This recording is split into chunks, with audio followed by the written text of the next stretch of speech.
11th problem, we have 1.6 grams of pyrolusite ore which was treated with 50 ml 1 normal oxalic acid and some sulfuric acid. The volume of the oxalic acid left undecomposed was made up to 250 ml. 25 ml of this solution when treated with 0.1 normal KMnO4 solution required 32 ml of it. Then you have been asked to find the weight percentage of pure MnO2. Right, now you can see here that the pyrolusite ore is an ore of the manganese. The compound is MnO2. Now we have taken 1.6 gram of such MnO2 which was added some oxalic acid. I mean to say 1 normal of oxalic acid in presence of H2SO4. Sulfuric acid is acting only as the acidic medium here, and you had been given the volume of oxalic acid as well, that is 50 ml. Now this solution, the volume of oxalic acid left undecomposed, I mean to say that in acidic medium no matter what is the oxidation state of manganese would change to +2, and here oxalic acid where the oxidation state of carbon is +3 would be changing to +4. I mean this is oxidizing agent reacting with a reductant or reducing agent here, leading to the formation of carbon dioxide and Mn+2. Now after knowing this, we should see here that there is some oxalic acid is left undecomposed. That means we have taken here the excess amount of the oxalic acid.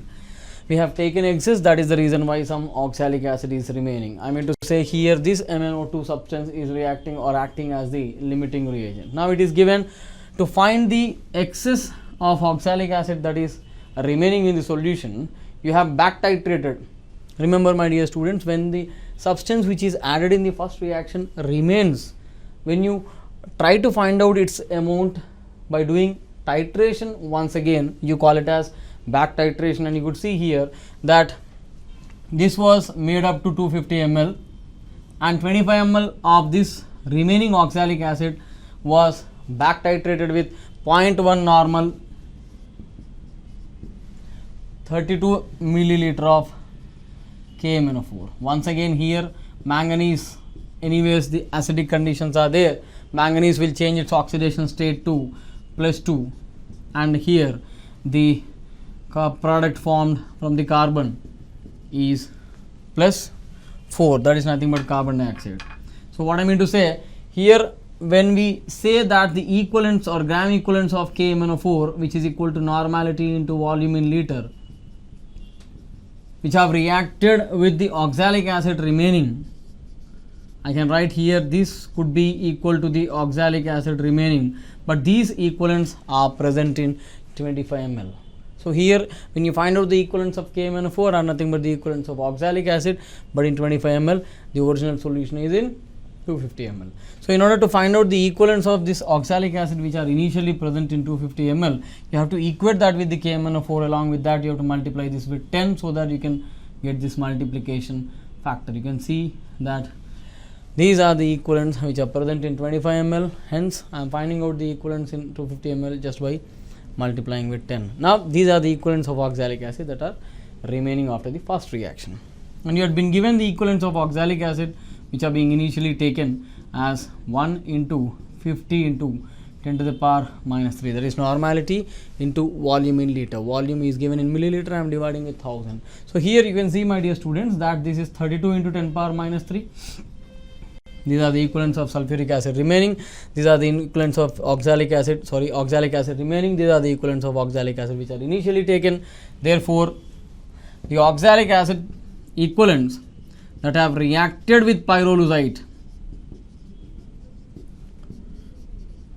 are nothing but the equivalents of pyrolusite. As per the law of chemical equivalence, whenever two substances react, their gram equivalents are equal. So initially this many equivalents are present, these are the equivalents that are remaining. So the difference in equivalents of oxalic acid has reacted with MnO2, hence equal to the equivalents of MnO2 is nothing but 50 minus 32, that is 18 into 10 to the power minus 3. So when I write gram equivalents, I will mention it as weight upon equivalent weight, that is gram molecular weight divided by n factor of MnO2, which is changing from +4 to +2. So from here you will be finding out the weight of MnO2 in the sample. You can see there is only one unknown, that is nothing but the weight of MnO2. Therefore, you have been asked to find out the percentage of MnO2 in the pyrolusite sample, which is equal to weight of MnO2 divided by the total weight of the sample is 1.6 gram multiplied by 100. Now, when you simplify this by substituting the weight of MnO2, you will be getting it as approximately 49% by weight of MnO2 present. In the next question, equal weights of mercury and iodine are allowed to react completely to form a mixture of mercurous and mercuric iodide. Then you have to find out the weight ratio of the mercurous and mercuric iodide that are formed during this reaction. So, in this case, you have been given the mercury and iodine reacting in equal weights. You know that initially you will be getting mercurous iodide, which will subsequently react with iodine present in excess or remaining in the first reaction to give you mercuric iodide. As we are aware of the fact that mercury changing its oxidation state initially to +1, from there it is changing to +2 because these are the oxidizing agents. Halogens are the oxidizing agent which are oxidizing initially the mercury from 0 to +1 and then from +1 to +2. Some students get confused here how to write the products. Here the logic is very simple. It's a simple redox reaction and we will acquire initially the lower oxidation state and we will be reaching the upper then. Now, you had been given the information that you have taken the equal weights of these two. Suppose I have taken x grams of mercury and x grams of iodine. And now, since we are going to use the mole concept, I am going to balance this equation first. You can see there are 2 mercury over that side. You have to multiply by factor 2. Whereas here the total mercury that is involved on the product side is only 1, hence it has to be multiplied by 2. And now you can see that the total number of iodines that are involved in this reaction are balanced in either cases. So, here after balancing the equation, I will convert the weight into the moles by dividing with the atomic or molecular weights respectively. You know that the atomic weight of mercury is 201 approximately and that of I is 127 and writing the molecular weight 127 into 2. Now, these are the what you call number of moles of these two substances that are involved. Now, we can see iodine is subsequently reacting in the second reaction, hence we can assume that this is acting as a limiting reagent. That means this is excess reagent that is remaining, that is the reason why it is reacting. Otherwise, you have the standard methods to determine which one is the limiting reagent, right. Now, here I am assuming this as the limiting reagent, and for every 2 moles of mercury, I am getting only 1 mole of this mercurous iodide. Hence, for every x by 201, I can expect the formation of half of it, that is x by 402 gram moles of mercurous iodide is formed in this reaction. Now, let us check out how much of I2 has reacted. For every 2 moles, once again 1 mole of I2 only has reacted. For every x by 201, as you all know, x by 402 gram moles of I2 will react, and the gram moles of I2 that are remaining are initial moles which are x by 254 which are taken, and the x by 402 moles of this I2 has reacted from this mole ratio 2:1 for every x by 201 x by 402. Now, these amounts are ready. Now, you can see, my dear students, these amounts are ready to react. I mean to say x by 254 and minus x by 402 amount of iodine and x by 402 amount of mercurous iodide are ready to react subsequently in the second reaction. Now, we have to once again check which one is the limiting reagent, as here I can see clearly that this consumed is lesser than this, hence I am assuming this as the limiting reagent. For every 1 mole I am getting 2 moles of mercuric iodide. For every this much I will be getting the double of it, that is this much. For every 1 mole of mercurous iodide has reacted. For every x by 254 minus x by 402, I will be reacting the same amount of mercurous iodide. So, when I subtract the initial and reacted, I will be getting the remaining moles of the mercury. I mean to say the number of moles of mercurous iodide that are finally remaining are this much after the second reaction, and the number of moles of mercuric iodide that are finally formed are this many after the second reaction. Now, we all know that number of moles is equal to weight by molecular weight.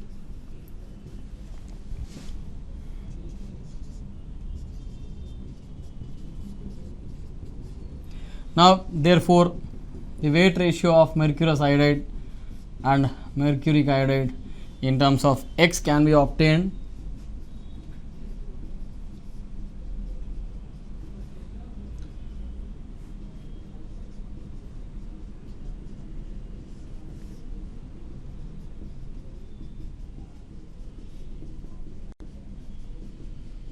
now by simplifying this expression we can get the value of this ratio. I mean to say, by simplification of this we will be getting this ratio as 0.513:1 or approximately 2:1. We have 1000 ml of oxygen at NTP which were passed through an ozonizer and the resulting volume is 888 ml. This quantity of ozonized oxygen was then passed through excess of potassium iodide. Then you have been asked to find the weight of iodine that is liberated. So here there are two concepts that are involved. One is related to the simple eudiometry, that means the analysis of the gas. The second one is the iodometry. I mean there is conversion of oxygen to ozone which is involved in the first reaction, but you can see here clearly that the entire conversion of oxygen to ozone is not possible since ozone is not stable at room temperature. Hence I am taking the equilibrium situation arising here. I have taken here 1000 ml of oxygen initially. When this is sent through the ozonizer, I will assume some X moles of oxygen has reacted or X milliliter of oxygen has reacted in this reaction at STP, and you can see here for every 3 moles there are 2 moles of ozone that are produced. For every 1 mole there are 2/3 moles. For every X it will be 2x/3 ml of ozone formed in this reaction. You can see once again we are using the gravimetry concepts. For every X ml, 3:2 is the mole ratio or 1:2/3 is the mole ratio. For every X ml that has reacted from oxygen, you can expect the formation of 2x/3. This I could make out because in the question it is clearly mentioned that this gas mixture, I mean to say oxygen and ozone, both should remain after the end of this reaction. I mean it's also given that the sum of the volume of these two gases is 888 ml. From here I will be finding out the value of X. It's 336 milliliter after the simplification. Now we know that out of these two, this is a better oxidizing agent. Now when this gas mixture is passed through Ki, there is only one chance that your ozone is going to react with Ki as per this reaction to give you iodine. Ozone is a better oxidizing agent because of the presence of nascent oxygen, and that is responsible for the oxidation of this potassium iodide into I2. And when you balance this equation, you will be getting for every 1 mole of this ozone, 1 mole of I2 is liberated. When you simplify this equation, you will be getting such an expression where you will be getting 2 moles of KOH, and I guess this equation is now balanced as well. Now you have been asked to find the weight of iodine which can be obtained through the number of moles of ozone. Now you see that number of moles of ozone which can be calculated at STP as volume of ozone divided by 22,400 milliliter. Now you can see from here over there volume of ozone is 2x/3, that is 2 into we got the value of X. Now this upon simplification giving rise to 224 ml, that is 224 divided by 22,400, that is 1/100 mole of oxygen has reacted in this reaction. And for every 1 mole you are getting 1 mole of iodine, hence I will be expecting the formation of the same number of moles in case of I2 also, which can be written as weight upon the molecular weight. Now when you simplify this, you will be getting the weight of I2 obtained is 2.54 gram. So answer for this question is 2.54 gram, that is option A. Now we have 10 gram of a mixture of anhydrous nitrates of two metals A and B, which are heated to constant weight and gave 5.531 gram of a mixture of the corresponding oxides. The equivalent weights of A and B respectively are 103.6 and 31.8. Then you have been asked to find out the weight percentage of A in the mixture but not ANO3. I mean to say the nitrate of the mixture. What I mean to say that you have the nitrate of A as well as the nitrate of B. Here I am assuming that the valency of this A as X and that of B is Y. Then I am writing the entire compound as ANO3 taken X and BNO3 taken Y. Now this compound, when subjected to heating, is giving rise to the oxide. We don't know about the other components that are produced during this reaction, but we are sure of the fact that the oxides are obtained, and you had been given information regarding these two, that this mixture is weighing 10 grams and the oxides are weighing 5.531 gram. Now when you are given a mixture and the mixture has certain weight, now first we have to convert this in terms of X, then the weight of this will be 10 minus X gram. Now we know that the gram equivalents of ANO3 taken X, whenever we find the gram equivalents, when the weight is given, we divide the weight with the gram equivalent weight. I mean, you have the gram equivalents of ANO3 taken X as, or I'll assume this time it has A gram, and this will be 10 minus A, because already we have assumed here it has X. Now let's take it as A gram. Now the gram equivalents of this ANO3 taken X is weight divided by equivalent weight of ANO3 taken X, that is equivalent weight of A, which is provided to us 103.6, plus equivalent weight of nitrate ion, that is the molecular weight or formula weight divided by its valency, 62 divided by NO3 minus, hence I am writing 1 as the n factor here. Now these are the gram equivalents of ANO3 taken X, which are entirely changing into the A2OX, hence the gram equivalents are equal. And you are also given the gram equivalents of BNO3 taken Y, weight upon the equivalent weight of B is given as 31.8 plus equivalent weight of nitrate ion is this much, which are nothing but the equivalents of B2OY, because you know that the gram equivalents of two substances reacting with each other or formed from each other should be equal. Now when I write this as weight of A2OX, or I am going to write this as weight of A2OX divided by equivalent weight of A2OX, that is equivalent weight of A, once again 103.6, plus equivalent weight of oxygen, that is gram atomic weight by its valency, and the gram equivalents of this thing as weight of B2OY divided by the gram equivalent weight of this plus the gram equivalent weight of oxygen. Now it's known that the sum of weight of OX plus weight of B2OY is given as 5.531 gram. Now when I multiply and simplify this, I'll be getting this over there. I can simplify this, 103.6 plus 8 divided by 103.6 plus 62 times of A. This is the weight of A2OX plus the weight of B2OY. You can see 31.8 plus 8 upon 31.8 plus 62 into 10 minus A. This whole weight is given to us as 531 gram. Now from this expression we will find the value of A. After finding the value of A, the only unknown of this expression, you can see there is only one unknown, that is nothing but A. After finding out the value of A, we can see here that we will be using that to find the percentage of A in the mixture, because you know that A is present only in the first compound, and you know that the gram equivalents of ANO3 taken X is equal to gram equivalents of A. Hence I will be writing the gram equivalents, that is weight of it by equivalent weight of it. These are the gram equivalents of this compound and nothing but the gram equivalents of this substance, which is equal to weight of A divided by equivalent weight of A. Hence weight of A is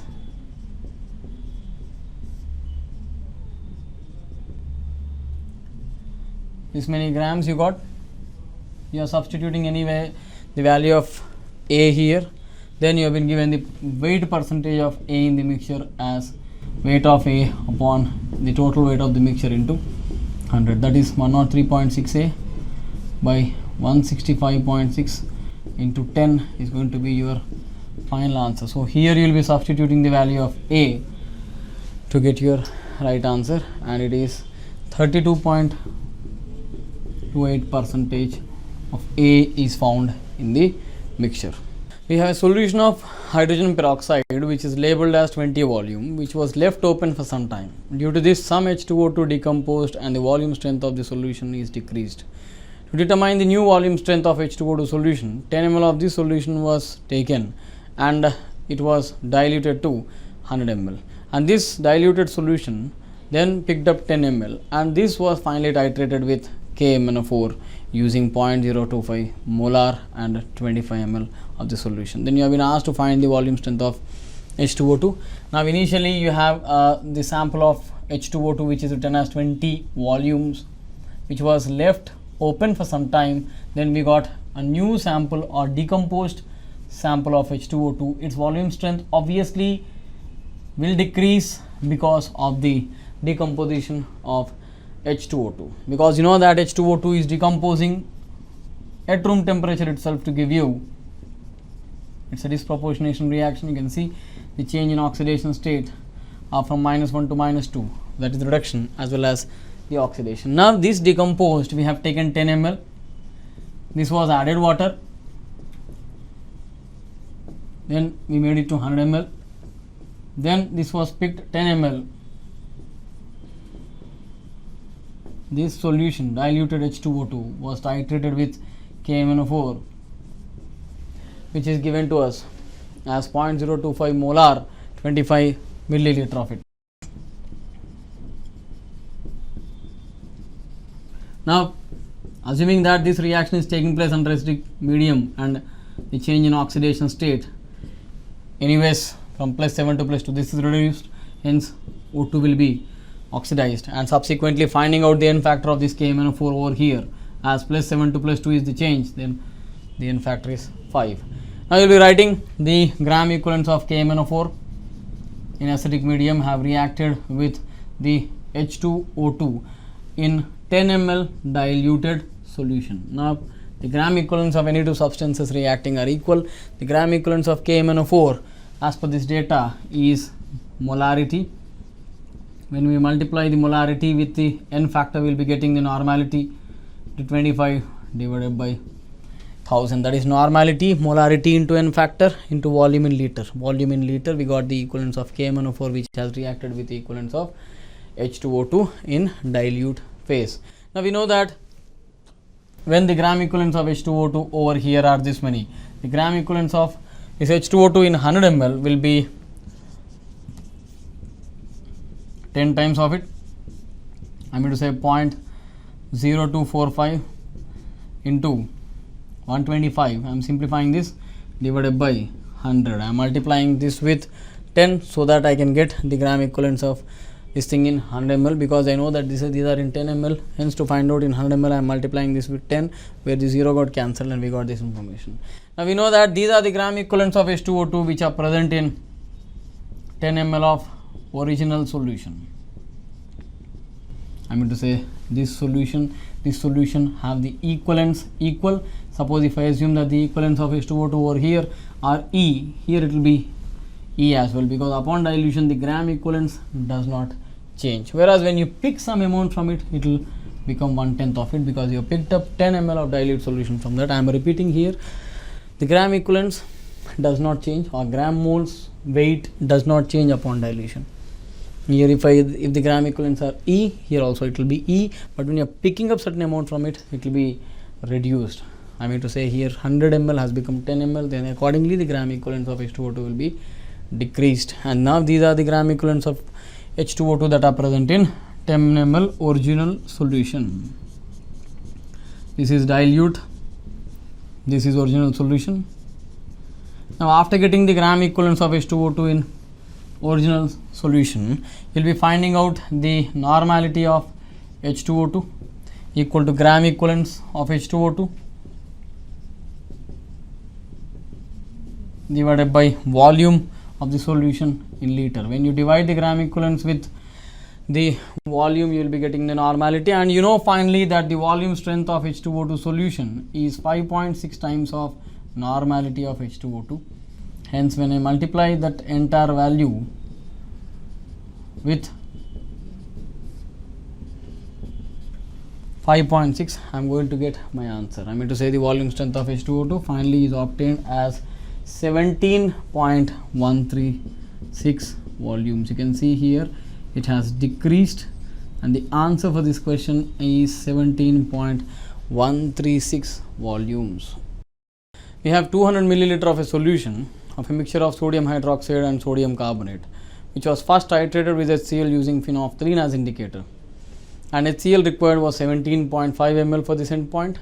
After this, some methyl orange was added, and 2.5 ml of the same HCl was again required. I mean to say the stock solution was required for the next endpoint. I mean to say for the methyl orange endpoint, and you have to find out the amounts of NaOH and Na2CO3 in the mixture. Now you know that when you are adding, since you have taken a mixture of sodium hydroxide and sodium carbonate, as far as the basic strength is concerned, sodium hydroxide is a stronger base. Now when you are adding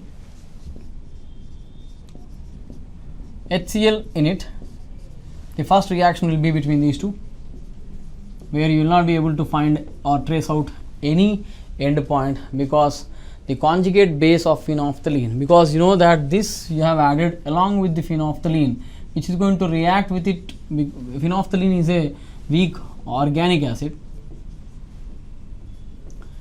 It has reacted, a pinch of it you have added, it has reacted with the base mixture to get converted into this, which is pink in color. I am going to say you have the entire solution now in pink. It is desperately waiting for the proton to come, but NaOH has not given it the opportunity to take the proton because it's a stronger base. Now when you are adding HCl again, sodium carbonate is going to pick that because it is second best base, and as soon as this gets converted into sodium bicarbonate along with NaCl, this PHE minus, I am going to say the phenolphthalein conjugate base, is going to pick the proton from it and quickly going to get converted into the colorless form of phenolphthalein, and this lies the end point of phenolphthalein titration. So at this point you can see that whatever equivalents, gram equivalents of HCl that I have added have reacted with sodium hydroxide as well as sodium carbonate partially. Hence I will be writing the gram equivalents as, because I have to find out the weight of each, weight upon the N factor. I mean to say the gram equivalent weight, that is molecular weight upon N factor. You can see here number of replaceable OH minus 1 have to be accounted for. It is 1 plus the gram equivalents of Na2CO3, weight of Na2CO3 divided by equivalent weight, that is molecular weight divided by, here you have to guess the N factor of HCl, which is nothing but 1. Don't take it as 2 because the total charge is 2. Here only one HCl has, only one H plus has been taken by sodium carbonate. We have to take the N factor of this in a sodium carbonate as 1.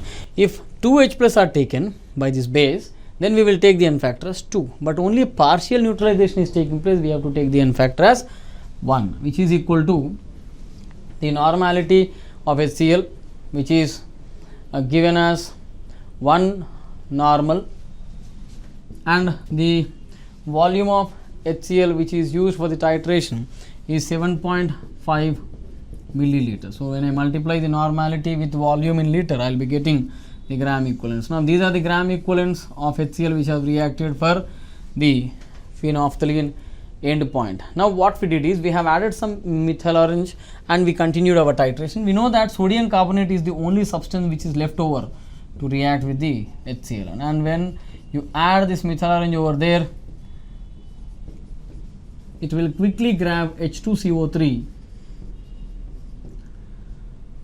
yellow in color, and after grabbing this it will be converting it to conjugate acid, which is red in color. I am going to say H2CO3 is essential for the conversion or change of color of methyl orange. So when this takes place, I am going to say this reaction takes place or the formation of H2CO3 takes place, we say that as the methyl orange end point, and we note down the volume of HCl which has been added. It is given in the problem as 2.5 milliliter. Now we know that the gram equivalents of HCl that we have used, which is equal to the same stock solution which has been used exclusively only for sodium bicarbonate reaction.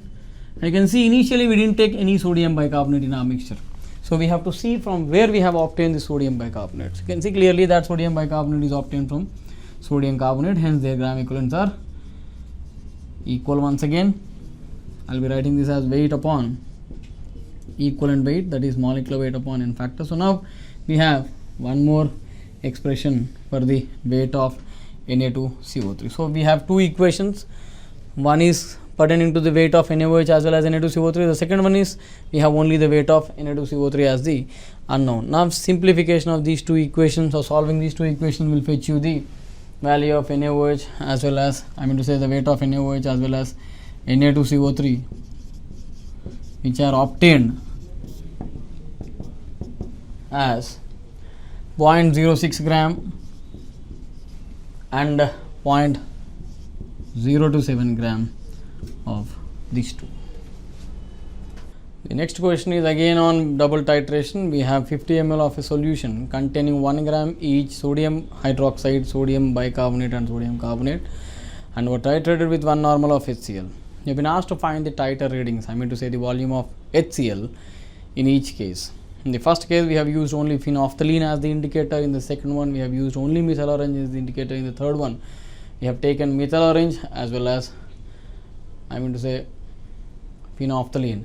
But methyl orange was added after the phenolphthalein end point. So when you see here, in the first case, when you have added only phenolphthalein as the indicator, you know only two bases that are present as I just discussed. One is NaOH, the second one is sodium carbonate, and you know only partly it will react, because what we require is a replaceable hydrogen atom for the conjugate base of the phenolphthalein. Hence you will be writing this expression. These two have reacted with HCl. So weight of NaOH is mentioned to us in the problem as 1 by equivalent weight, that is molecular weight by n factor. Weight of Na2CO3 is also the same. In factor, once again here is only 1 because it has taken only one hydrogen to undergo partial reaction, is equal to normality of HCl into volume in liters. So this is your first titer reading when you use only phenolphthalein. The second question is when you have used methyl orange after phenolphthalein end point. So after phenolphthalein, you know that your solution has only NaHCO3, which is taken initially, because initially also you have taken sodium bicarbonate, and NaHCO3 is produced by the reaction of its sodium carbonate with HCl, and the total NaHCO3 is reacting with HCl to give you H2CO3. So as I just told you, we require H2CO3 to change the color of methyl orange from yellow to red. Now we will stop our titration and we will say that the gram equivalence of HCl has entirely contributed to the sodium bicarbonate total. I mean to say the gram equivalence of sodium bicarbonate which we have from the beginning, plus the gram equivalence of NaHCO3 obtained from Na2CO3, and nothing but the gram equivalence of Na2CO3 itself. So when I write this expression, weight by equivalent weight plus weight by equivalent weight, turning out to be the normality into volume for this thing. I mean to say this time I have taken, say it as V1 ml.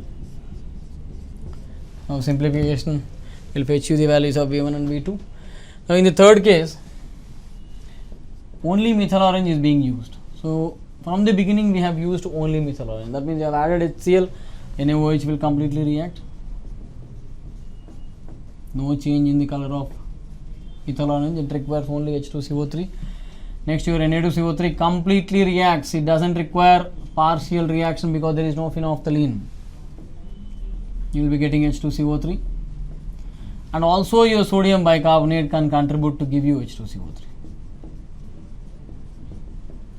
I mean to say your HCl, whichever you have taken here for the methyl orange only, has reacted with all the three.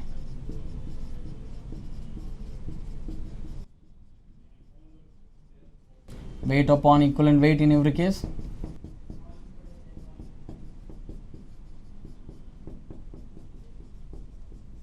This time I will assume that the volume of HCl required is V3.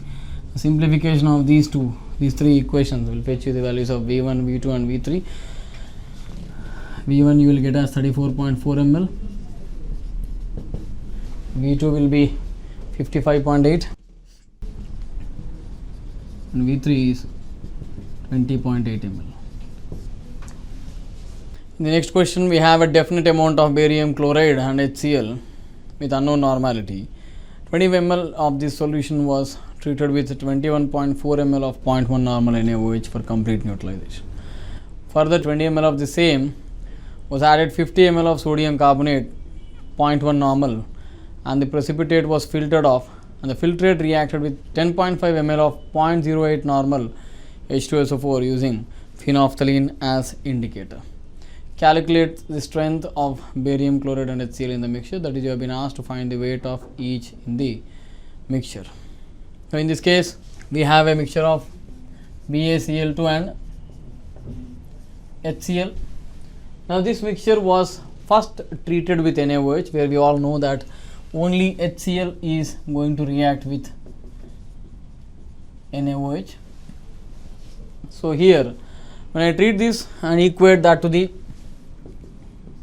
equivalence of HCl, that is equal to equivalence of NaOH, normality is given as 0.1 and volume is 21.4 in milliliter, hence I am dividing with 1000 so that I can get the volume in liters.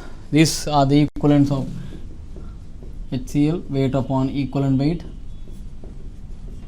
So, weight of HCl in 20 ml is this many grams.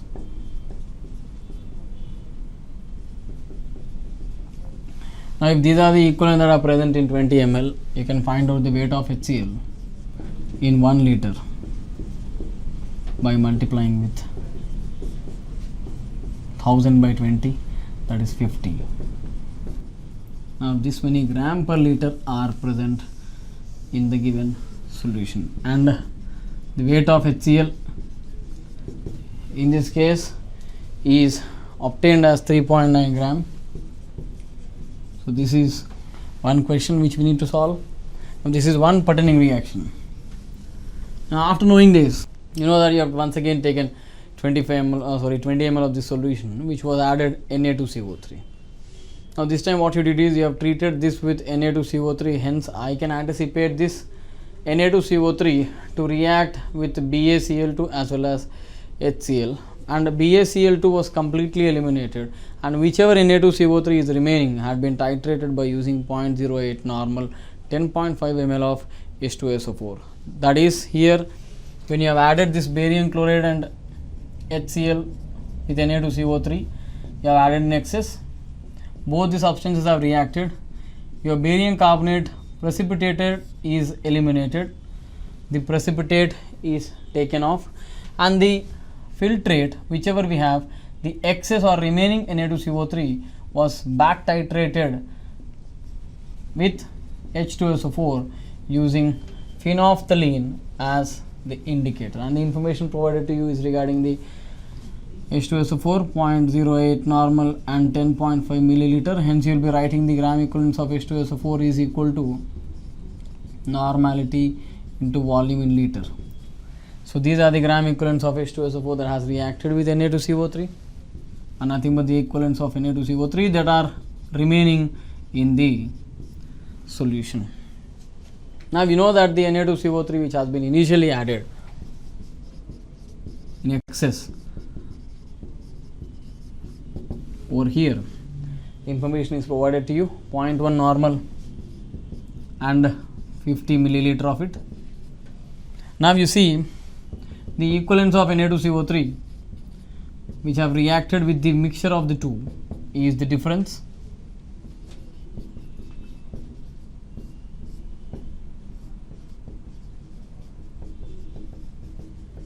Now, this difference will give you the equivalence of Na2CO3 which has reacted with barium chloride as well as HCl, and as I told you, when substances react, their gram equivalents need to be taken as same. What I mean to say, that the gram equivalents of barium chloride plus I am going to substitute the equivalents of HCl that are present out there, and nothing but 0.1 into 21.4 upon 1000 is equal to this much. So, therefore, I will write this as weight upon equivalent weight,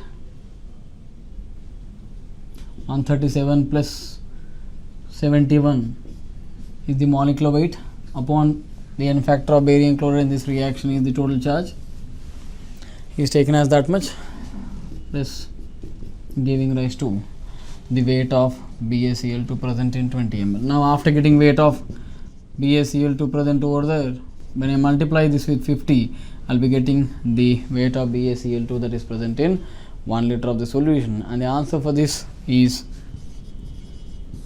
6.1 gram. We have a mixture of calcium carbonate and sodium chloride weighing 3.2 gram was added 100 ml of 1.02 normal of HCl. After the reaction had ceased, the liquid was filtered and the residue was washed and the filtrate was made up to 200 ml. 20 ml of this solution then required 25 ml of 0.2 normal NaOH for complete neutralization. Then you have been asked to find the weight percentage of CaCO3 in the mixture. Look at here that you have a mixture of the calcium carbonate as well as NaCl. This was added HCl, and certain data is provided regarding the HCl, that is we have taken 1.02 normal and 0.1 liter of HCl had been taken. As you all know that this is an alkali, is going to react with the HCl, hence you will be writing the expression the gram equivalents of acid and base are equal. So now after writing this, I can see that these are not the equivalents of HCl which have completely reacted with the calcium carbonate, because the information clearly provided to you is that you have taken the excess of HCl, because the residual solution which was initially made up to 200 ml was then back titrated. I mean to say that 20 ml of this solution was back titrated, residual HCl was back titrated with NaOH requiring n by 5 and 20 ml. What I mean to say that the equivalents of NaOH which you have used have been used for the remaining HCl in 20 ml, hence to find in 200 ml I have to multiply this with 10. Now these are the equivalents of HCl that are remaining over here. That means these are the equivalents which you have taken initially, and these are the equivalents of HCl that have remained during the reaction. When you subtract these two, you will be getting the gram equivalents of HCl which have exactly reacted with the calcium carbonate. So here you can see, my dear students, this is again the question on back titration, where you had been given how much of NaOH you require to exactly find out how much of HCl is remaining after the first reaction, because you have taken excess of this. After adding HCl, you know that CaCO3 despite completely reacted, some HCl remaining, and that HCl was found out by using the NaOH and its equivalent. So the gram equivalents I found, normality into volume in liter. These are the present in 20 ml, hence I found out in 200 ml by multiplying with 10. Then we have the equivalents of HCl that are remaining. This many equivalent HCl we have added initially. This many are remaining. Then the reacted are the difference, which I will be writing as weight upon equivalent weight. That is molecular weight upon n factor is turning out to be this much. So from here I will be finding out the weight of CaCO3, and the weight percentage of CaCO3 is weight of CaCO3 upon the initial weight of the mixture is given to you as 3.2 gram, and the answer for this question is 81.25% approximately. We have 2 gram sample of a mixture containing sodium carbonate, sodium bicarbonate and sodium sulfate, which is gently heated till the evolution of CO2 is ceased. The volume of CO2 at 750 mm of mercury pressure and 298 Kelvin is measured to be 123.9 ml, and 1.5 gram of this same sample required 150 milliliter of 0.1 molar HCl for the complete neutralization. Then you have to find out the percentage composition of the each component in the mixture. Here you have to understand that you have taken a mixture of sodium carbonate, sodium sulfate and sodium bicarbonate. So here when you have taken the three and when you have heated it gently, the carbon dioxide evolved is mainly from sodium bicarbonate. As we all know that this is not going to dissociate. The carbonates of 1A are stable, whereas the bicarbonates are unstable. Hence, carbonate do not undergo any decomposition, but bicarbonates undergo. So when I simplify this, I am going to get this. Now in this, the total weight of the sample is 2 gram. Here if I assume this as x gram, this is y gram, then this will be 2 minus of x plus y gram. And when I divide this with the molecular weight of the substance, I will be getting the gram moles. Because this is a simple gravimetric question, I can use mole concept because I can easily balance this expression. For every 2 moles, there is 1 mole of sodium carbonate which is being produced and 1 mole of CO2. Since you have been given information regarding the moles of CO2, it is better to convert the moles of NaHCO3 into the moles of CO2. Now for every 2 moles, you are getting 1 mole of carbon dioxide. For every this much, I can expect the formation of half of it.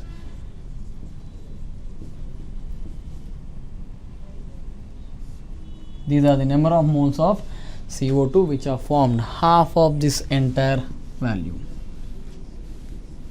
Now which is equal to, these are nothing but the number of moles of carbon dioxide, which is equal to, I am using the ideal gas equation here because I have been provided with pressure, volume and temperature. Pressure is 750 by 760 in atmosphere, into volume is 123.9, that is 0.124 liter divided by RT. The temperature over there is mentioned as 298. Now these are the number of moles of CO2. That means you have got one equation in terms of x and y. One equation, 2 unknowns are not sufficient. Then you have to see that 1.5 gram of the same sample required 150 ml of the HCl for complete neutralization. Now when you are using HCl, we all know that sodium bicarbonate as well as sodium carbonate are going to react completely with HCl. These are the concerned reactions.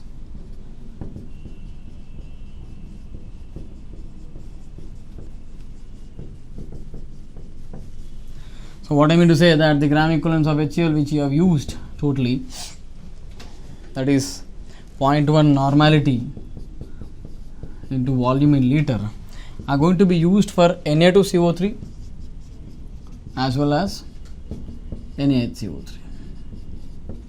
So I am writing this as weight of Na2CO3, that is weight of Na2CO3. This Na2CO3 weight you have taken in x gram.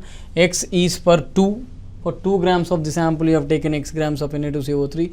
Here 1.5 gram of the sample was being taken, and if it is for 2 gram, if it is x, 1.5, it will be 1.5 into x divided by 2. This is the weight of Na2CO3 which is present in 1.5 grams divided by equivalent weight of Na2CO3, that is molecular weight, divided by this time the n factor is 2 because the complete neutralization is taking place, plus the weight of sodium bicarbonate. You can see here that it is 1.5 by 2 times of 2 minus of x plus y divided by 84 by 1 because it has taken only one HCl is equal to 0.015. Now you got one more equation in terms of x and y. You got 2 equations and 2 unknowns to be obtained. They are x and y, and after that you will be finding out the weight percentage of NaHCO3 as somewhere around 42% and the percentage of Na2CO3 somewhere around 26.5%. So this is the answer for your question in stoichiometry.